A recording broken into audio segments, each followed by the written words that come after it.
When we think about food, we take a look now at the vital role bees play in getting some of your favorite dishes to the table, and the way commercial beekeepers in the U.S. are struggling to keep their bees healthy. Allison Aubrey of National Public Radio has our report. The story is part of the NewsHour's ongoing collaboration with NPR.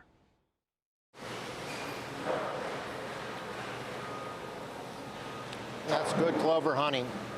It's harvest time at Addy Honey Farms in Bruce, South Dakota. Brett Addy's the third generation to manage the 80,000 hives the Addys have scattered across 5 Midwestern states. He says beekeeping these days is much harder than it's ever been. In 2010, our bees were just destroyed in a couple of weeks. Most of our bees died. Brett says things really haven't improved much. I'd like to see about 2 to 3 times as many bees in most of the hives right now. It'll be a real challenge to keep them alive through the winter. The Addys are not alone. According to a preliminary survey from the U.S. Department of Agriculture, commercial beekeepers lost 42% of their colonies last year. Bees are a critical part of agriculture. Addy trucks his bees out to pollinate California's almond groves every year. And it's not just almonds. Bees pollinate everything from apples to cherries to squash. To figure out what's plaguing the bees, the Obama administration assembled a task force last year. Scientists at the EPA, USDA, and researchers across the country who've been studying the problem are finding there are multiple issues. Bees have fewer wildflowers to forage on due to a loss of habitat. There's also viruses that pests pass on to bees. Climate change is thought to play a role too. Another issue is pesticides. Some studies suggest that a class of pesticides known as neonicotinoids, or neonics for short, are harming the bees. These pesticides are coated onto the seed of about 80% of the corn that's grown in the United States, and about half the soybeans too. To get a sense of that scale, imagine a corn farm like this taking up the entire state of California. That's how much of this pre-treated seed is being planted. This is what corn seeds look like after they've been treated. The pesticide is put onto the corn before it's ever planted. That's right. Christian Krupke is an entomologist at Purdue University who studies bees. His research shows that neonicotinoids can harm bees. What is a neonicotinoid? A neonicotinoid, as the name would suggest, it's based on nicotine. They're less toxic to mammals, which is a big feature in their wide adoption, but they're more toxic to honeybees and to other insects. Neonics are a relatively new class of pesticide. They've been around since the early 1990s. They're easier for farmers to use than the traditional method of spraying crops. And according to researchers at Penn State University, their use has increased more than 11-fold since 2003. Companies that sell them are making billions of dollars. Virtually all of these large acreage plants are being treated. So the level of use is way out of step with the level of the threat. In most fields and where we've worked, we just haven't been able to find levels of pests that would justify the level of use. Krupke published a study that linked bee deaths with the pesticide-laden dust that flies up during the planting of the pre-treated corn seeds. We collected some of those bees and analyzed them and found neonicotinoids on them and in them. So there is an intersection between planting these crops and killing foraging honeybees. Bayer Crop Science is one of the leading manufacturers of neonicotinoids. Bayer's chief scientist, David Fisher, acknowledges Krupke's findings, but he says Bayer has a seed lubricant that reduces the dust.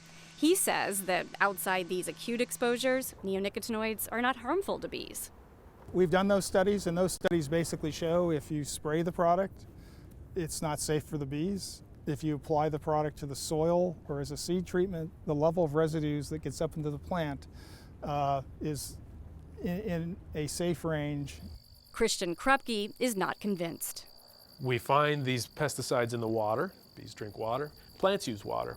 We find that wildflowers that grow near these areas also have some of these pesticides in them. You add up over the course of the season, and yes, we do find concerning levels. Krupke says those levels do not kill the bees, but may leave them more vulnerable. Bayer's chief scientist says the major threat to bees is a mite that punctures the honeybee's body and feeds on its blood. It's known as the varroa mite, and a recent report issued by President Obama's task force also points to the mite as one issue. 80% of the problem is varroa mites and the viruses and the diseases those viruses cause. But some beekeepers suspect the increased use of the neonicotinoids is making their bees more vulnerable to the mite. For 15 years, we managed that varroa mite and kept our losses under 5 to 8%. Now we're losing 50% of the bees every year. Bayer Crop Science started a program called CARE. Pesticide manufacturers, including Bayer and Syngenta, have launched campaigns of their own to boost bee health. Syngenta's doing a lot of things for bee health. Both companies are planting millions of flowers in the U.S. to increase bee forage. And in 2014, Bayer Crop Science opened this $2 million bee care center in North Carolina, where they conduct workshops and tours. Environmentalists say these initiatives are a diversion from the real problem, the pesticides these companies manufacture, something Fisher rejects. Bayer has actually been in the business of providing products to beekeepers for more than 20 years. It's not something that we just started doing. Beekeepers in Europe came out in force a few years ago in support of the European Union's partial ban on the use of some of these neonics. And here in the U.S., the Environmental Protection Agency says it will speed up a safety review and likely not allow new uses of the pesticides. Environmental groups are locked in several court battles challenging the EPA over the registration of these pesticides. Manufacturers maintain that neonics are vital for increasing crop production and safer than spraying. They're extremely valuable. They increase crop yields often by 20% versus the other competitors. So they contribute billions of dollars to the ag economy in the United States. That would be true if these products, these neonicotinoids, were indispensable to these crops, to agriculture. But they're not. Some of our own work in corn and the work of others in the United States has shown that it's very difficult to consistently show a yield benefit. Lucas Criswell farms close to 2,000 acres of corn, soybeans, wheat, and rye in Pennsylvania's Susquehanna Valley. He has stopped using treated seed because he found it was not only killing the bad pests, but the pests he needed to ward off the slugs that were eating his soybean crops. The soil in our fields are a huge ecology of different critters and insects, and they're all there. We need good and bad. It takes a balance of them all, and that's what we've seen. Criswell now keeps pests at bay in his fields by planting crops that encourage beneficial insects. The treated seeds cost more, so this method ends up being cheaper for him. Is it soon enough to say whether you're getting the same yields? Was there corn growing on that hill? It Looks grew. like a lot of corn. Earlier this year, President Obama's task force called for a reevaluation of the pesticides, and consistent with the president's requirements, the EPA has expedited its review. I'm Allison Aubrey of NPR News for the PBS NewsHour in Bruce, South Dakota.